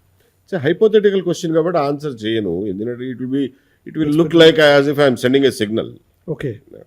జగన్ పాలన సమయంలో 5 ఏళ్లలో మీరు 2 సార్లు సస్పెండ్ అయ్యారు. రైట్. సో ఈ టైంలో చివరికి రిటైర్ అయ్యే ముందు రోజు వరకు కూడా మీరు ఆ టెన్షన్లో ఉన్నారు. ఆ మానసిక క్షోభని ఎలా ఫేస్ చేశారు? ఎగ్జాక్ట్ నాకు కొద్దిగా ఎలాబొరేట్గా చెప్తారని ఆశిస్తున్నాను. ఎందుకు నా పర్సనల్ ఇష్యూస్ ఎందుకు ఎలాబొరేట్గా మాట్లాడడం? అంటే అందరి ముందు ఒక అయిపోయింది ఏదో ఫేస్ చేసాం, కష్టమైన పనే. అక్కడ ప్రాబ్లం ఏంటంటే నేను చాలా కష్టపడ్డాను, చాలా క్షోభపడ్డాను అని అంటే నన్ను క్షోభ పెట్టిన వాళ్ళు సంతోషిస్తారు. I don't want to give them that pleasure. Okay.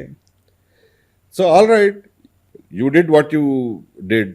నేను నా చేతనైంది చేసి నేను నిలబడ్డాను అనే చెప్తాను ఇప్పటికి. ఓకే. అలాంటి ఒత్తిడిని తట్టుకోవడానికి రిలాక్సేషన్ మోడ్ ఏంటి? ఫ్రెండ్స్ ఉన్నారండి. ఫ్రెండ్స్ చాలా సపోర్టివ్గా ఉండేవాళ్ళు. చాలామంది ఫ్రెండ్స్ ఉండేవాళ్ళు. వాళ్ళతో టైం గడిపేవాడిని. సో వాళ్ళు లేకపోతే మరీ ఒంటరితనం అయిపోయేదేమో. So people around me gave me lot of support. Right sir. మీ ఫ్యామిలీ సపోర్ట్ ఎలా ఉండేది? ఫ్యామిలీ సపోర్ట్ ఫుల్గా ఉండేదండి. ఫ్యామిలీ సపోర్ట్ ఫుల్గా ఉండేది. మా వైఫ్ అండ్ చిల్డ్రన్ కానివ్వండి, మా అమ్మ, మా బ్రదర్ అందరూ చాలా సపోర్టివ్గా ఉండేవాళ్ళు. చుట్టాలు కూడా చాలా సపోర్టివ్గా ఉండేవాళ్ళు. Right sir. వాటి కుటుంబం గురించి చెప్తారా కాస్త? ఏం లేదండి, పెద్ద చెప్పుకోవడానికి ఏం లేదు. నేనేమి మధ్యతరగతి కుటుంబం. పేరెంట్స్ ఇద్దరు స్కూల్ టీచర్సు. పేర్లు సార్? Primary school teachers. పేర్లు తెలుసుకోవచ్చు? ఫాదర్ పేరు బాలస్వామి, మదర్ పేరు జయప్రద. ఒరిజినల్ మా ఫాదర్ పేరు వీరభద్రరావు గారు, ఎలియాస్ బాలస్వామి. ఎక్కడ సార్ నేటివ్? నేటివ్ మా నాన్నగారి నేటివ్ మల్లవల్లి అండి, కృష్ణా జిల్లా మల్లవల్లి. మా మదర్దేమో గుడివాడ దగ్గర చందరాల. ఓకే. ఇద్దరు టీచర్స్ అవడంతో నూజివీడు చుట్టుపక్కల పనిచేసేవాళ్ళు. సో నేను ఒక ఊర్లో పుట్టాను, మా బ్రదర్ ఒక ఊర్లో పుట్టారు. మేము ఫైనల్గా నూజివీడులో సెటిల్ అయ్యాం. ఇంటర్మీడియట్ వరకు నూజివీడులోనే స్కూలు, జూనియర్ కాలేజీ అక్కడే అటెండ్ అయ్యాను. ఆ తర్వాత ఇంజనీరింగ్ చేశాను. ఆ తర్వాత మాస్టర్స్ చేశాను. టాటా మోటార్స్లో కొన్ని రోజులు పనిచేశాను. ఆ తర్వాత దీనిలోకి వచ్చాను. Right sir. మీరు ఎప్పుడు సీరియస్గా ఉంటారు. ఆ సీరియస్నెస్ మీ స్కూల్ నుంచి ఉందా లేకపోతే కొంతమంది బాడీ లాంగ్వేజ్ అట్లా ఏడుస్తుంది. I also don't like. I would like to look pleasant. Now you are looking. So ఏమి అది పుట్టుకతో వచ్చింది అయి ఉంటుందండి, తెచ్చిపెట్టుకున్నది అయితే కాదు. Because I'm not conscious about it. Okay. Right sir. అంటే కొంతమంది పోలీస్ ఆఫీసర్ అయినాక చేంజెస్ ఉంటాయి. నేను లేదు, I don't think so. Okay. So police ఉద్యోగానికి దానికి సంబంధం చైల్డ్హుడ్ ఆన్వర్డ్స్. ప్రాబబ్లీ. ఓకే. సినిమాలు చూస్తారా? సినిమాలు చూస్తారా? లేటెస్ట్ ఏం చూసారు ఈ మధ్య? సినిమాలు ఏం చూస్తారు? అంటే కొంచెం థియేటర్కి వెళ్ళి సినిమాలు చూడటం తగ్గిపోయింది ఈ మధ్య. బాగా చూజీగా చూస్తున్నాను ఈ మధ్య. బాగా ఉంది, చాలా గొప్ప సినిమా అంటే తప్ప థియేటర్ దాకా పోయి చూసే ఓపిక ఉండలేదు. అంటే లేటెస్ట్ సినిమా ఏం చూసారు మధ్య? మరి ధురంధర్ ఒకటి చూశాను. ఓకే. గుంటూరు కారం 3 సార్లు చూశాను థియేటర్లో. ఏం సార్, ఏంటి what's the special? I don't know, I really like that movie. So okay. అట్లా నచ్చితే నచ్చుతుంది, otherwise I'm very choosy. Right sir. 89 IPS batch ఆఫీసర్గా మీరు వచ్చిన తర్వాత పోలీస్ ఫీల్డ్ మీరు బాగా నచ్చి మిమ్మల్ని మీరు శభాష్ అనుకున్నటువంటి 2 కేసులు ఏమైనా వివరాలు చెప్తారు? ఒకటి బాగా సక్సెస్ఫుల్గా చేసింది జూబ్లీ హిల్స్ మర్డర్ కేసు అండి, Jubilee hills bomb blast case. అది చాలా సక్సెస్ఫుల్గా చేసాం. తర్వాత మాకు రాజమండ్రిలో ఒక కేసు జరిగింది. ఓ ముస్లింని చంపేశారు ఫ్యామిలీ మ్యారేజ్ ఇష్యూస్లో. ఆ కేసు ఒకటి బాగా డిటెక్ట్ చేయగలిగాం. సో ఆ 2 నాకు ఇమీడియట్గా మైండ్లోకి వచ్చాయి. ప్లస్ ఎర్ర సత్యం మర్డర్ కేసుని విదిన్ 24 hours డిటెక్ట్ చేయగలిగాం. That was actually a very sensational case. That's again very satisfying experience. Right sir. YS Vivekananda Reddy చనిపోయినప్పుడు హత్య చేయబడ్డారనేటువంటి ఆరోపణలు వచ్చినటువంటి నేపథ్యంలో ఆ టైంలో మీరు ఇంటెలిజెన్స్ చీఫ్గా ఉన్నారు. అవునండి. Right sir. అది కేసు ఎందుకు ఛేదించలేకపోయారు? అప్పుడు మీ హయాంలో అవ్వలేదు, గత 5 ఏళ్ళు 10 ఏళ్ళుగా అదే కొనసాగుతుంది. లా అండ్ ఆర్డర్ పోలీసులు చేయాలి, అది యా ఇంటెలిజెన్స్ వాళ్ళు చేయరు. Okay sir. మేబీ మీరు ఇచ్చేటువంటి సలహాలు సూచనలు చాలా ఇంపార్టెంట్ కనుక తీసుకోలా, నేను చెప్పిన సలహాలు పాటించి సావాలా, అదే కదా తలకాయ నొప్పి. అందుకనే వాళ్ళు పాటించట్లేదేమో అని చెప్పి తిడితే జగన్మోహన్ రెడ్డి ప్రెస్లో ఇంత ఎత్తున నా మీదకి లేచాడు, ఇదిగో చూడండి వీడు ఇన్వెస్టిగేషన్లో ఇంటర్ఫియర్ అవుతున్నాడు అని. లా అండ్ ఆర్డర్ పోలీసులు చేయాలండి ఇన్వెస్టిగేషన్, ఇంటెలిజెన్స్ వాళ్ళు చేయరు. అంటే ఇంటెలిజెన్స్ ఆఫీసర్గా మిమ్మల్ని అడగలేదు, బట్ మీరు ఆల్రెడీ సాక్ష్యాధారాలు కూడా ఉన్నాయని చెప్పడం జరిగింది 2-3 సార్లు సిబిఐ. ఎగ్జాక్ట్లీ సాక్ష్యాధారాలు అక్కడ ఉన్నాయి. తర్వాత టెక్నికల్ ఎవిడెన్స్ వచ్చింది, దాన్ని పర్సూ చేయలే వాళ్ళు. నేనేం చేయను? ఓకే, కొత్త ప్రభుత్వం వచ్చాకనే చెప్పారు అప్పుడు ఏమని? ఇదే సార్, మీ దగ్గర ఉన్న సాక్ష్యాధారాలు ఉన్నాయని సిబిఐకి వెళ్ళిపోయిందిగా కేసు. ఈ కొత్త ప్రభుత్వం చేయగలిగింది కూడా చాలా లిమిటెడ్, బట్ చేయదలుచుకుంటే చేయొచ్చు. దే కూడా aided the CBI in breaking that case. Right sir. ఇప్పుడు మీరు కొత్త పార్టీ పెడుతున్నారు, రాజకీయ పార్టీ విధి విధానాలు ఏమన్నా ప్లాన్ చేసుకున్నారు, ఎలా ఉండబోతున్నాయి అనుకోవచ్చు? ఆ పనిలోనే ఉన్నామండి. ఇన్ఫ్యాక్ట్ వీఆర్ ట్రైంగ్ మేనిఫెస్టోని కూర్పులో ఉన్నాం. సో అది డిస్కషన్స్ దాదాపు 90% అయిపోయినాయి. ఇంకో 10% టాపిక్స్ మిగిలి ఉన్నాయి. అవన్నీ అయిపోయిన తర్వాత ఒకసారి రివ్యూ చేసి దాన్ని రిఫైన్ చేసి ప్రజల ముందుకి తీసుకొచ్చి దాని ద్వారా ప్రజల ముందుకు రావాలనేది ఆలోచన. అంతే తప్ప బ్లైండ్గా వచ్చి మేము పార్టీ పెడుతున్నాం, ఓహో ఇదిగో జెండా, అదిగో ఎజెండా అని ఎజెండా చెప్పడానికే ప్రయత్నం చేస్తున్నాం. ఎజెండా ముందు క్లారిటీ ఉండాలి కదా, మా క్లారిటీ ఉండాలి కదా. సో ఆ పనిలో ఉన్నాం.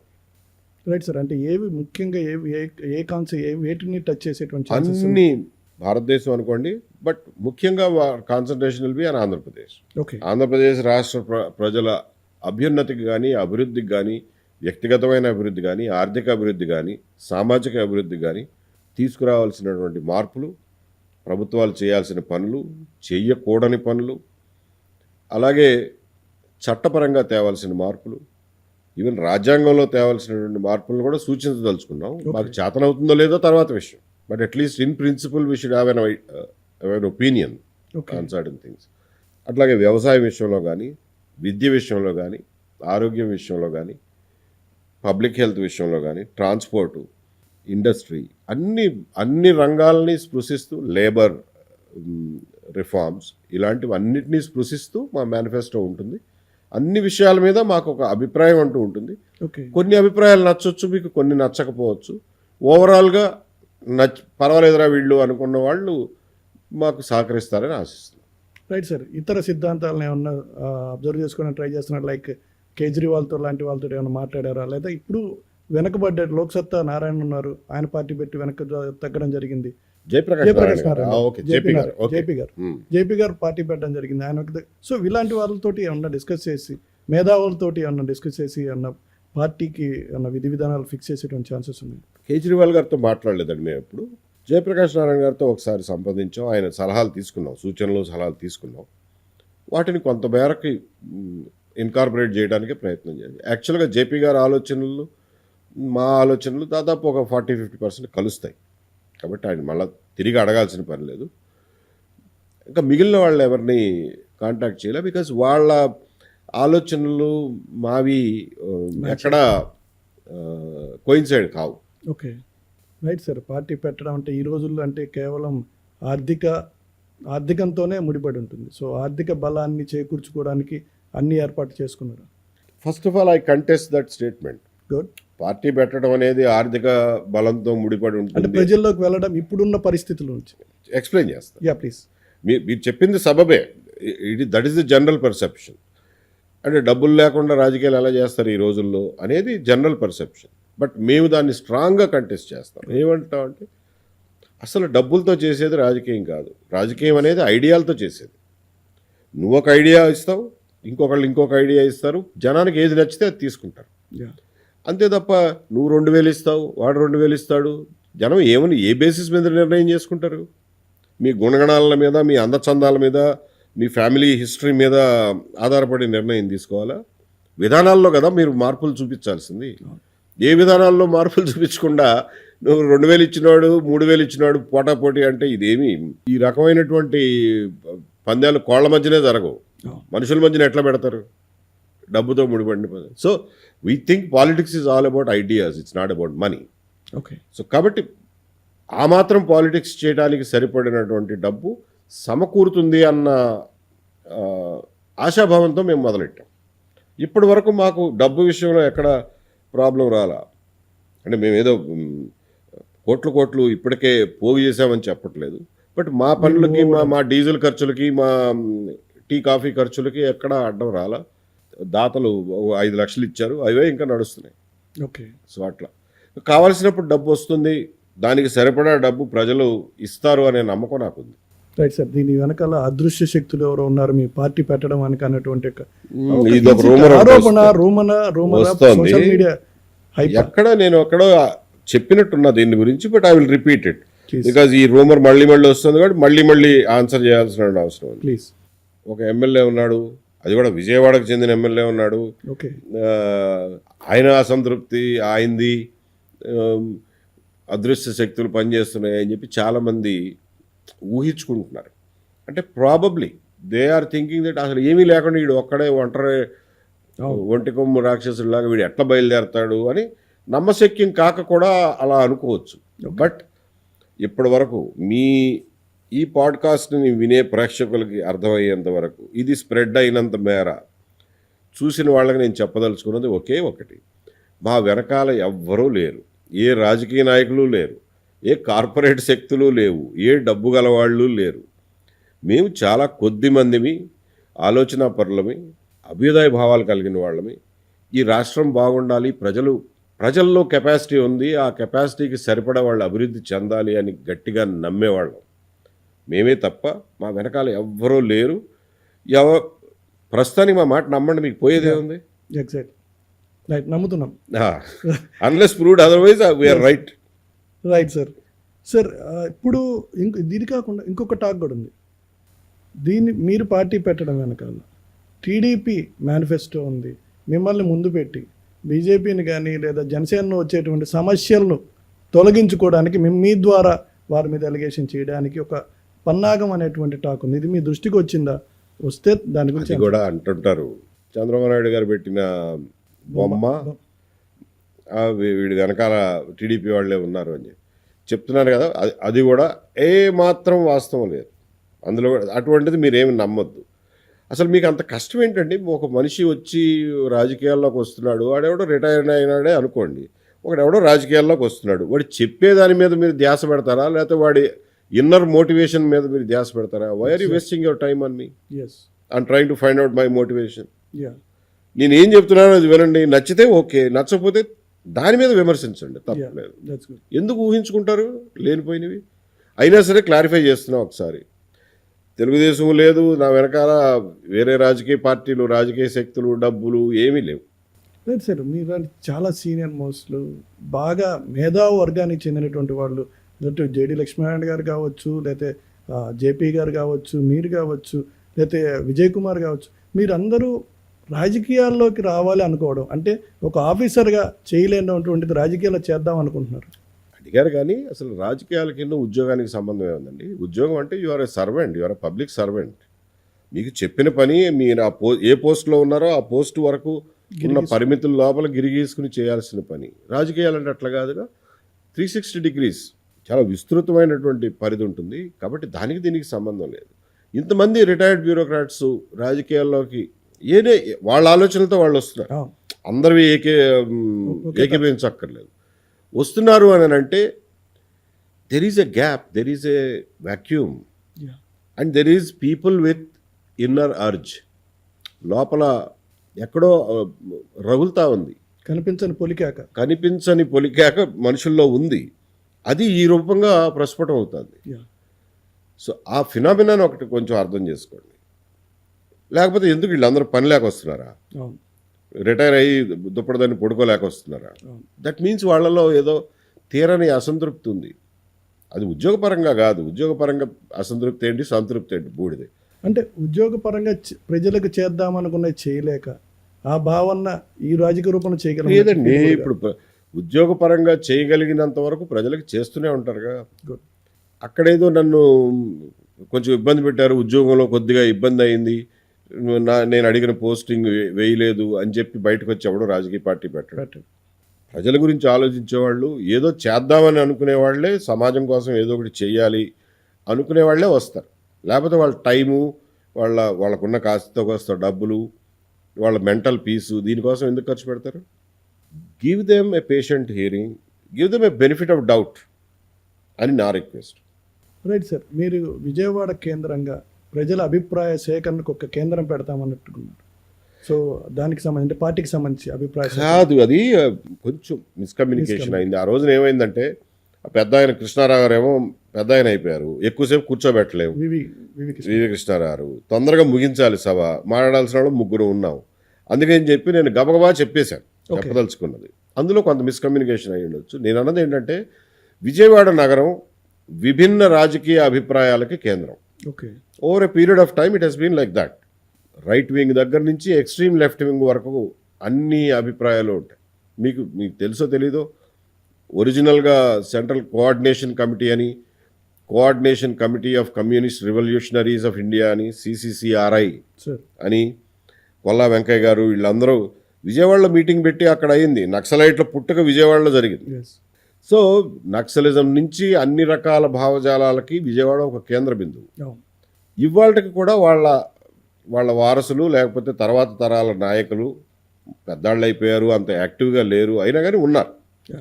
సో నేను అన్నది ఏంటంటే విజయవాడకు ఉన్నటువంటి ఆ ప్రత్యేకతను దృష్టిలో పెట్టుకుని రకరకాల భావాలు, అభిప్రాయాలు ఇచ్చిపుచ్చుకుంటూ ఇంపార్టెంట్ ఇష్యూస్ మీద డిబేట్ చేయగలిగిన కేంద్రం ఒకటి నడపగలిగితే విజయవాడకి న్యాయం చేసిన వాళ్ళం అవుతాం. అటువంటి కేంద్రాన్ని ఏమన్నా డబ్బులు దాన్ని నడపడానికి ఖర్చు అవుతుంది కదా, ఇంటద్దె కట్టాలి, కరెంటు బిల్లు కట్టాలి, ఆ డబ్బు పోగు చేసి అటువంటి కేంద్రాన్ని నడపాలని ఉంది.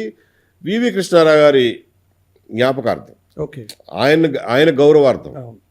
ఎందుకంటే ఆయన అన్ని రకాల అభిప్రాయాలని ఒక చోట ఒక వేదిక మీదకి తీసుకురాగలిగినటువంటి సమర్థుడు.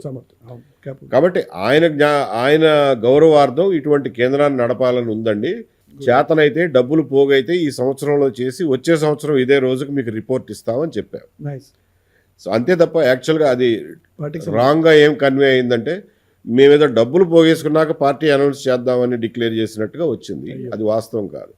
ఈ భిన్నాభిప్రాయాల కేంద్రం నెలకొల్పడానికి డబ్బులు పోగేస్తామని చెప్పారు. Right sir. కొద్దిగా వెనక్కి వెళ్దాం.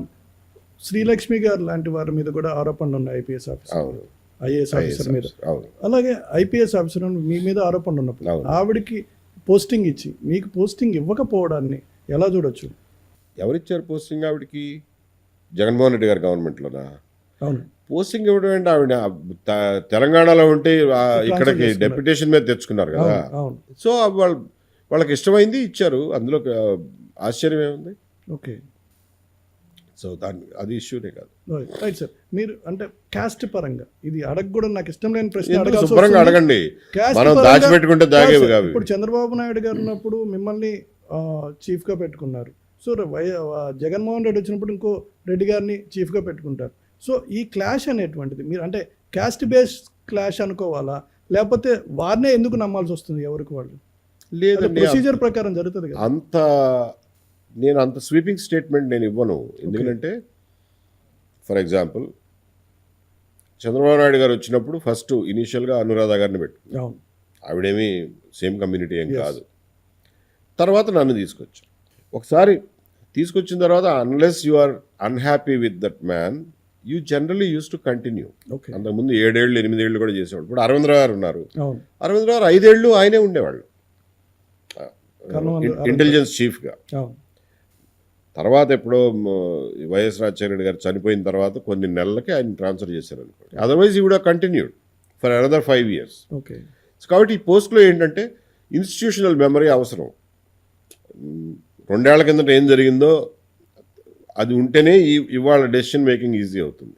సో అందుకని చెప్పి ఆ కంటిన్యూటీని ఇష్టపడతారు. చంద్రబాబు నాయుడు గారు అనురాధ గారిని మారుద్దాం అనుకున్నాడు. ఉన్నటువంటి ఆఫీసర్లలో పెద్ద ఎక్కువ ఛాయిస్ కూడా మీకు ఏమి ఉండదు, ఎందుకంటే అది సీనియర్ పొజిషన్ కాబట్టి మీకు ఆ టాప్లో ఒక 10 మంది ఉంటారు. 10 మందిలోంచి ఒకళ్ళని ఎన్నుకోవాలి. జనరల్గా ఎవరైనా దానికి సెలెక్ట్ అవ్వచ్చు. అంటే నేను ఆ ఉద్యోగం చేయడానికి నాకు అర్హతలు లేకపోతే నేను మరీ చవటాయనైతే అనుకోవచ్చు. నాకు ఆ అర్హతలు ఉన్నాయిగా. అవును. సో కాబట్టి ఆయన చాయిస్గా ఎంచుకున్నారు. అలాగే జగన్మోహన్ రెడ్డి గారు వచ్చిన కొత్తలో స్టీఫెన్ రవీంద్రని పెట్టుకుందాం అనుకున్నారు. కుదరలేదు, ఆయన తెలంగాణ అవును. వాళ్ళు కాబట్టి. ఇంకొక ఆయన సిన్హా అని ఒక ఆయన్ని పెట్టుకున్నారు. అవును. ఆయన చేశాడు 1 సంవత్సరం 2 సంవత్సరాలు చేసినట్టు. ఆ తర్వాత రాజేంద్రనాథ్ రెడ్డి గారిని పెట్టుకున్నారు. ఆయన ఒక్కరే కదా ఆయన కమ్యూనిటీ. అవును. సో తర్వాత ఆయన్ని మార్చి సీతారామాంజనేయులు గారిని పెట్టారు. ఆయన ఏం కమ్యూనిటీ కాదు కదా. అవును. సో కాబట్టి ఆ స్వీపింగ్ ఇది కరెక్ట్ కాదు. ఉన్న వాళ్ళలో ఆ సీనియారిటీలో ఉన్న ఆఫీసర్లో ఎవరు నమ్మకం మనకి కాన్ఫిడెన్షియాలిటీ మెయింటైన్ చేయాలి కదండి. అవును. నేను ఇవాళ వరకు ఇంటెలిజెన్స్ డిపార్ట్మెంట్లో జరిగిన విషయం ఏ ఒక్క ముక్క ఎక్కడ పబ్లిక్గా కానీ ప్రైవేట్గా కానీ ఎక్కడ షేర్ చేసుకో. అవును. ఆ మాత్రం కాన్ఫిడెన్షియాలిటీ మెయింటైన్ చేసేవాళ్ళు ఉండాలిగా. ఎగ్జాక్ట్. Right sir. ఇప్పుడు ప్రవీణ్ ప్రకాష్ విషయానికి వద్దాం. ప్రవీణ్ ప్రకాష్ గారు ఎథికల్ సారీ ఒకటి చెప్పడం జరిగింది, పర్టికులర్గా మీకు మరో IPS officer, IAS officer. So దీనికి సంబంధించి మీరు ఎక్కడ రెస్పాండ్ కూడా అవ్వలేదు. I don't think so. Is it right are not? But ఇది కరెక్టో కాదో నాకు తెలియదు, కానీ నేను ఎందుకంటే ప్రవీణ్ ప్రకాష్ గారితో నేను ఇంటర్వ్యూ చేసే కనుక నేను ఆస్కింగ్. సో దాన్ని మీరు ఎలా చూస్తారా? ఆ సారీని మీరు యాక్సెప్ట్ చేశారా? దాన్ని అసలు పట్టించుకోలేదా? ఆ సైలెన్స్లో అర్థం ఏంటి? నేను యాక్చువల్గా నేను యుఎస్లో ఉన్నప్పుడు వచ్చింది ఇది. యుఎస్లో ఉన్నప్పుడు జరిగింది. నేను ఇమీడియట్గా పెద్ద రెస్పాండ్ అవ్వాల్సినంత విషయంగా నేను భావించిన దాన్ని. సో ఎఫ్బీలో పెట్టా. ఇలా చేసేవాళ్ళు ప్రవీణ్ ప్రకాష్ కాబట్టి ఇంకో గుమస్తా చేసేవాడు ఆ పని. ఆ రోజున ప్రవీణ్ ప్రకాష్ ఉన్నాడు కాబట్టి ప్రవీణ్ ప్రకాష్ చేయించాడు. యాక్చువల్గా చేయించిన వాళ్ళు మోర్ ఇంపార్టెంట్. అంతేగాని వీళ్ళందరూ they are cogs in the wheel. పెద్ద బండి చక్రంలో వీళ్ళు చిన్న ముక్కలు లాంటి వాళ్ళు. సో కాబట్టి ప్రవీణ్ ప్రకాష్ లేకపోతే ఇంకో గుమస్తాతో చేయించేవాళ్ళు ఆ పని అని చెప్పి react. That is my reaction. Okay. Praveen Prakash is not material there. Yeah. పైనుండి ఎవరు చేయించారో వాళ్ళు ఇంపార్టెంట్. గతంలో వైసీపీ వాళ్ళు మాత్రం మిమ్మల్ని బ్లేమ్ చేస్తూ సోషల్ మీడియాలో ట్రోల్ చేసేవాళ్ళు. ఇప్పుడు మీరు బనకచెర్ల ఈ second pooling of Amaravati site land pooling గురించి తీసుకున్నాక టీడీపీ వాళ్ళు కూడా మిమ్మల్ని ట్రోల్ చేస్తారండి. దీన్ని ఎలా చూస్తారు? ఎలా చూసేదండి? పబ్లిక్ లైఫ్లో ఉన్నప్పుడు ట్రోల్ అవ్వకుండా ఉండాలి అని అనుకోవడం అత్యాశ అవుతుంది. ఆ మాత్రం థిక్ స్కిన్ లేకపోతే మీకెందుకు రాజకీయాలు? Okay. So I'm prepared for it. Okay. కొంచెం అబ్యూజివ్ లాంగ్వేజ్ లేకుండా ఉంటే చాలు. కొన్నిసార్లు ఆట పట్టించవచ్చు, ఎగతాళి చేయొచ్చు, అన్నీ చేయండి, బట్ భాష సరైనది ఉపయోగించండి. మరీ ఆ పబ్లిక్ లైఫ్లో ఆ భాష వినలేక వస్తున్నాం. ఆంధ్రప్రదేశ్ రాజధాని ఇప్పుడున్నటువంటి కూటమి గవర్నమెంట్ ముందుకు తీసుకెళ్తుందా? ఎప్పటికి ఎక్స్పెక్ట్ చేస్తున్నారు మీరు? దాంట్లో ఒక స్ట్రక్చర్ని ఎప్పుడు ఎక్స్పెక్ట్ చేస్తున్నారు? నాకు ఇప్పుడు ఆ రాజధాని కట్టడం విషయంలో నాకేం అనుమానం లేదు. ది వే పనులు జరుగుతున్న తీరుని బట్టి చూస్తే, ప్లస్ దానికి వెనకాల డబ్బు కూడా కొంత ఫండ్ కూడా మొబిలైజ్ అయింది కాబట్టి, రుణాల రూపంలో కానివ్వండి, ఇంకొక రూపంలో కానివ్వండి, గ్రాంట్లు కానివ్వండి, ఏదైనా రాజధానిలో ఎసెన్షియల్ పార్ట్స్ ఇన్ఫ్రాస్ట్రక్చర్ కానీ, రోడ్లు, డ్రైనేజీలు, కరెంటు ఇలాంటివి ఏర్పరచడంలో కానీ కొన్ని ముఖ్యమైనటువంటి భవనాలు లైక్ రిజర్వ్ బ్యాంకో లేకపోతే ఈ స్టేట్ బ్యాంక్ ఆఫ్ ఇండియానో, సెక్రటేరియట్, హైకోర్టు, అసెంబ్లీ ఎలాగో కడతారు. అసెంబ్లీ మన దగ్గర జరిగేదే కొద్ది రోజులు అనుకోండి. అసెంబ్లీ ఉన్నా లేకపోయినా నడిచిపోతుంది ప్రస్తుతానికి. సెక్రటేరియట్ ఒకటి కట్టాలి, ప్లస్ క్వార్టర్సు, అంతవరకు అయితే అయిపోతాయి అనేది నాకు గట్టి నమ్మకం ఉంది. కానీ ఆ గ్యాప్స్ ఏవైతే ఉన్నాయో, అంటే ప్రభుత్వం దగ్గర ఏదైతే భూమి ఉందో ఆ భూమిలో ఏ భవనాలు రాబోతున్నాయి, ఏ వ్యాపారాలు రాబోతున్నాయి, ఎవరు వచ్చి జనబాహుళ్యంతో దీన్ని నింపుతారు అనేది నేను ఇంకా వేచి చూస్తున్నా. అది నింపనంత వరకు మనం సెక్రటేరియట్ కట్టుకుంటే సెక్రటేరియట్ ఎంప్లాయీసే ఉంటారు అక్కడ. ఓకే. మహా అయితే వాళ్ళకి పాలు పోసేవాళ్ళు, కూరగాయలు అందించేవాళ్ళు ఉంటారు. అంతకు మించి జనాభా పెరగదు, వ్యాపారాలు పెరగవు, ఆర్థిక అభివృద్ధి జరగదు.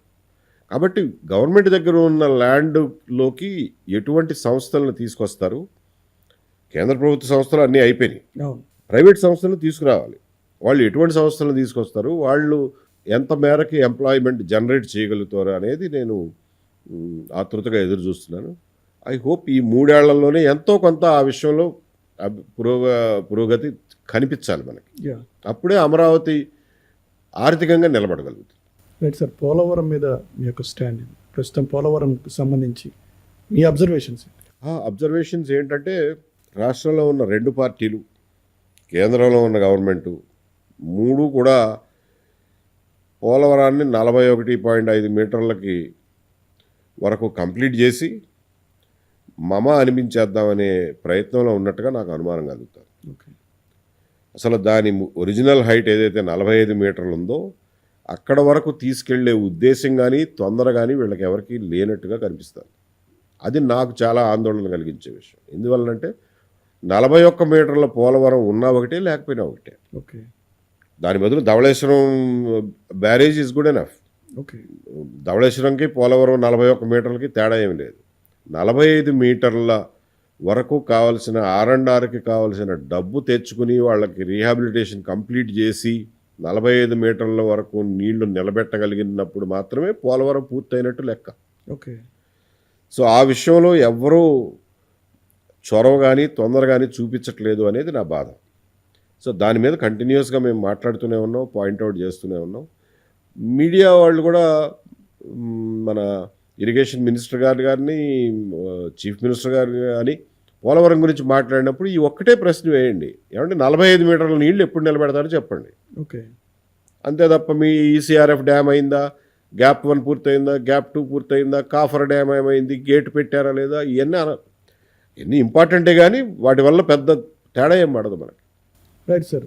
ఆంధ్రప్రదేశ్కి ఇండస్ట్రీస్ వస్తున్నాయి. ఆల్రెడీ గూగుల్ లాంటివి వస్తున్నాయి. వాళ్ళు వచ్చి పెట్టుబడి పెడదామంటున్నారు. దీన్ని ఎలా చూస్తారు? పెట్టుబడుల్ని ఆకర్షించడానికి కూడా రాష్ట్రాల మధ్యన తీవ్రమైన పోటీ వాతావరణం నెలకొంది. మనం ఏదో పిలవగానే వాళ్ళు వచ్చేసే పరిస్థితి లేదు. వాళ్ళని పిలిచే ప్రతి స్టేట్ గవర్నమెంటు ఇదే పని చేస్తుంది. ఎవళ్ళు ఎక్కడున్నారో తీసుకొచ్చి ఒక ఫ్యాక్టరీ పెట్టిద్దాము అనే ప్రయత్నంలో ప్రతి స్టేట్ గవర్నమెంటు ఉంది. ప్రతి స్టేట్ గవర్నమెంట్లోని ప్రతి ఐఏఎస్ ఆఫీసరు అదే పనిలో ఉన్నాడు. కాబట్టి తీవ్రమైన పోటీ వాతావరణం ఉంది. దానికోసం మనం లెక్కకు మించిన ఇంప్రాక్టికల్ రాయితీలు ఇచ్చుకుంటూ మనం ఏదో ఒక ఫ్యాక్టరీ తెచ్చాం లేకపోతే ఒక సంస్థను తీసుకొచ్చామని సంతోషపడడం అనేది అంత కరెక్ట్ కాదు. ఓకే. కొంచెం కాస్ట్ బెనిఫిట్ అనాలిసిస్ కూడా మనం చేసుకోవాలి. చేసుకోకుండా ఫ్యాక్టరీ వస్తే చాలు ఎంతైనా ఇచ్చేయండి అని అంటే it doesn't stand to economic reasoning, financial reasoning also. అది చేస్తూనే దానికి పెట్టాల్సినటువంటి శ్రద్ధ పెడుతూనే అది ఒక్కటే ఎయిమ్గా కాకుండా మనకున్న బేసిక్ స్ట్రెంగ్స్ ఏమిటి, ఆ స్ట్రెంగ్స్ని ఎట్లా మన ప్రజలతోనే, మన ప్రజల శక్తియుక్తులతోనో లేకపోతే తెలుగు డయాస్పోరాతోనో వాళ్ళని కూడా ఇన్వాల్వ్ చేసి ఏ రకంగా ఉన్నదానిలో నుంచి సంపద సృష్టించాలి, మనకున్నటువంటి ఇన్బిల్ట్ స్ట్రెంగ్స్ ఏవైతే ఉన్నాయో వాటిని ట్యాప్ చేయడం అవసరం అని చెప్పి నేను పర్సనల్గా భావిస్తున్నాను. ఆంధ్రప్రదేశ్ జనాలకి మీరు ఏం చెప్పదలుచుకున్నారు? ప్రజలకి పర్టికులర్గా ఆంధ్రప్రదేశ్ ప్రజలకి మీరు ఏం చెప్పదలుచుకున్నారు? ఆంధ్రప్రదేశ్ ప్రజలకి అద్భుతమైనటువంటి భవిష్యత్తు ఉంది. ఆంధ్రప్రదేశ్ ప్రజల్లో ఆ కెపాసిటీ ఉంది. సౌత్ ఇండియాలో ఉన్న భాషా సమూహాల్లో తెలుగు ప్రజలు అత్యంత కెపాసిటీ ఉన్నవాళ్ళు అని చెప్పి నేను నమ్ముతాను. సరే, ఇప్పుడు తెలంగాణ విడిపోయింది అనుకోండి, అందులో దాని మీద నాకేమీ ఇన్ఫ్లుయెన్స్ ఉండకపోవచ్చు ఇమీడియట్గా. సో ఆంధ్రప్రదేశ్ ప్రజలు, తెలుగు ప్రజలకి సౌత్ ఇండియాలోనే ఒక స్పెషల్ స్థానం ఉంది, ప్రత్యేకమైనటువంటి స్థానం ఉంది. మన సమాజం కానీ, సమాజంలో ఉన్న మీరంతా కానీ, మన పిల్లలు కానీ అభివృద్ధి చెందడానికి అపారమైనటువంటి అవకాశాలు ఉన్నాయి. వ్యవసాయకంగా కానివ్వండి, పారిశ్రామికంగా కానివ్వండి, సేవా రంగాల్లో కానివ్వండి, ఆర్థిక రంగంలో కానివ్వండి, విద్య విషయంలో కానివ్వండి, అన్ని రంగాల్లోనూ మనకి బాగా పెర్ఫామ్ చేయగలిగిన కెపాసిటీ ఉంది. కానీ ఆ కెపాసిటీ రెక్కలు విప్పుకుని ఎగరాలి అని అంటే పరిపాలనా వ్యవస్థల్లో కానీ, రాజకీయాల్లో కానీ చాలా మార్పులు తీసుకురావాల్సిన అవసరం ఉంది. చాలా మార్పులు జరగాల్సిన అవసరం ఉంది. అవి జరిగినప్పుడు మాత్రమే మనం రెక్కలు విప్పుకుని ఎగరగలుగుతాం. అప్పుడు వరకు మనం బ్లేమ్ చేసుకోవడమే తప్ప ఉపయోగం ఏమి ఉండదు. ఒక జాతి అభివృద్ధి చెందాలంటే పాలసీస్ ఎంత అవసరమో, ఒక జాతి కొన్ని పాలసీస్ వల్ల జాతి అణగారిపోవడం కూడా జరుగుతుంది. సో తెలుగు ప్రజలకు ఆ ప్రమాదం కూడా పొంచి ఉంది. కాబట్టి కొంచెం జాగ్రత్తగా ఉండాలి, అప్రమత్తంగా ఉండాలి, రాజకీయాల పట్ల అప్రమత్తంగా ఉండాలి. మేము వచ్చి మీకు చెప్పే విషయాల్ని దయచేసి కొంచెం సమయం ఇచ్చి ఆకలింపు చేసుకుని అర్థం చేసుకోవడానికి ప్రయత్నించండి. మీకు వీలైనంత సరళమైనటువంటి భాషలో, సరళమైన రీతిలో మా ఆలోచనలు మీతో పంచుకోవడానికి ప్రయత్నం చేస్తాం. వినడానికి మాకు ఒక బెనిఫిట్ ఆఫ్ డౌట్, ఒక ఛాన్స్ ఇవ్వండి. విన్న తర్వాత మీ ఇష్టం. Right sir, thank you sir. ఒక్కటి ఫ్రీ బీస్ గురించి మీ పార్టీ ఏం చెప్పబోతుంది? వివరంగా చెప్తాం మేము వచ్చినప్పుడు. పర్టికులర్లీ అంటే ఫ్రీ బీస్ అనేది ఇప్పుడు అందరి డిమాండ్ అదే ఒక్క ఇష్యూ గురించి మాట్లాడితే అది మళ్ళీ దాన్ని పార్టీ పక్కన పెడదాం. విపరీతార్థాలు తీస్తారు. నేను ఇప్పుడు రాజకీయ పార్టీని నిర్మించే క్రమంలో ఉన్నప్పుడు సార్ ఒక విషయం గురించి మాట్లాడితే దాన్ని అవుట్ ఆఫ్ కాంటెక్స్ట్ చూస్తారు. కాబట్టి I would not like to comment on that. When we come back to the people with the full manifesto అన్నిటినీ అడ్రస్ చేస్తాం, including freebies. Right sir, thank you very much. Thank you. It's a pleasure speaking to you. Thank you very much, sir. Thank you.